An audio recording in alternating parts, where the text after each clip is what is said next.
You're watching the second EIPF from Bali. And now joining us today is Mrs. Deputy Speaker, Mrs. Gladys. Thank you very much for your time.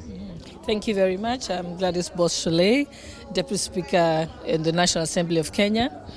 It's a great pleasure to be able to be here today, and a lot of things, some of the issues that have been raised today is just the opportunities available for cooperation between South and South, and particularly with Indonesia. And we've realized that there are many areas of cooperation. There are many learnings also in terms of understanding, because we know that your GDP is very strong. You've got a lot of investment in agriculture, a lot of investment in manufacturing, a lot of investment in financial services, something that Kenya hasn't harnessed. So we are hoping that being able to help Kenya, because Kenya plans to become an industrialized nation by 2032. So this would be a great opportunity for us to be able to learn from Indonesia and cooperate together, yes. Okay. So you mentioned before about the South-South cooperation. What kind of cooperation that you wish to have with Indonesia? Yes, you find that Kenya has not harnessed its manufacturing potential. Indonesia has 41% of your GDP is from manufacturing. So then we can have the learnings where you bring the know-how to Kenya, so Kenya can get involved in manufacturing. Most of the time we sell our raw materials. We don't undertake any value addition. So those are the areas that we can learn from Indonesia. But we've also got also the learnings in terms of it's a very big touristic site. And Kenya also has very good tourism, but the only problem is we don't have the kind of resorts in such a large scale as to be able to accommodate all the tourists. So it's also learning in being able to provide those hospitality services at a large scale where you can attract big conferences. So anything that you would add, including about investment and also sustainable development in your country, something like that? Yes, and also the other learnings is that Kenya has been quite good in green energy.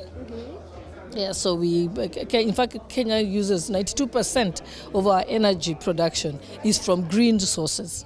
So we use hydro, solar, and geothermal makes up 92%. So that is also something that Kenya can be able to teach Indonesia.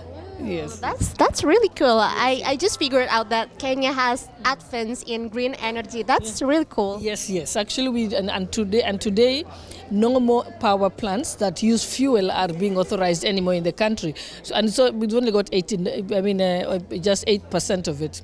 But also the other issue is Kenya has taken up climate action as a very big program. The president announced that he want to grow 15 billion trees in the next 10 years. So that is a big ongoing program to green the country and also to benefit from the carbon credits from industries like here in Indonesia can buy carbon credits from us. Okay. Yes. So maybe my last questions, what is your closing remarks or like your closing statement or your hope regarding to this event? Maybe? Yeah. No, I think this event is a very good opportunity because there's been a lot of sharing of knowledge. Also to explain that we need to continue focused on this cooperation. Because I think what has been happening is that the agreements are signed, or bilateral agreements, and then people go back to their countries and don't continue.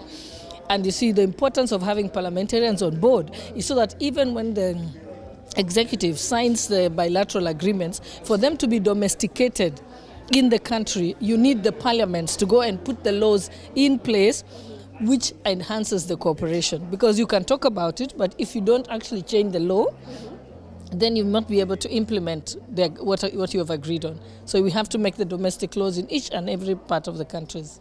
So you are trying to support the government to making laws about the resolution of this event. Yes, and because we can talk about the South and South cooperation, but if you do not have domestic legislation in the various countries that supports that, then you won't be able to carry on the program. So you actually need the parliamentarians on board to be able to sign up in Parliament.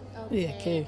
Thank you very much. That's my interview with Mrs. Gladys, the Deputy Speaker of the Kenya Parliament. Yeah.